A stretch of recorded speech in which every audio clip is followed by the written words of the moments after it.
पण आता इथून पुढे तुम्हाला सल्ला, जर कार्यकर्त्यांचं मन काय सांगतंय आणि खरं जर निर्णय घेणार असाल तर अजितदादाला या महायुतीतून बाहेर काढा. अन्याय केला त्यांनी सुभाष बापूंवर, अन्याय केला राहुल दादांवर, अन्याय केला योगेश अण्णांवर. अरे मंत्री झाली असती तिघे लोक आपली, महामंडळ मिळालं असतं अनेक लोकांना.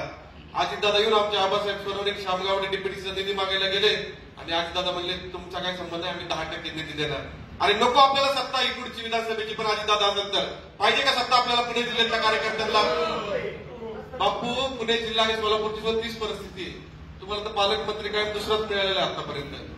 स्वाभिमानी नेतृत्व या पुणे जिल्ह्याला मिळत नाहीये. पुणे जिल्ह्यातल्या लोकांचं हाल झालेले.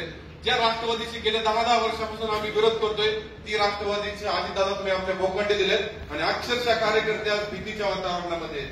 कशासाठी घेतलंय? भारतीय जनता पार्टीच्या बूथ लेवलच्या कार्यकर्त्यापासून तर तालुक्यातल्या प्रत्येक कार्यकर्त्याची इच्छा आहे महायुतीमध्ये अजितदादा असतील आणि जर विधानसभेला जर आपली सत्ता नाही असेल तरी ती सत्ता कार्यकर्त्यांना आपल्याला आता नकोय.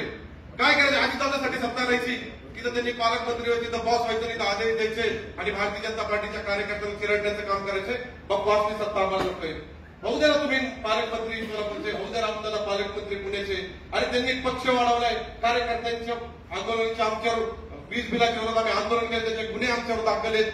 रास्ता रोको आम्ही अनेक वेळा केलाय. आमचे संदीप बाप्पा मोडवे अनेक कार्यकर्ते या ठिकाणी भांडत असतात, लढत असतात.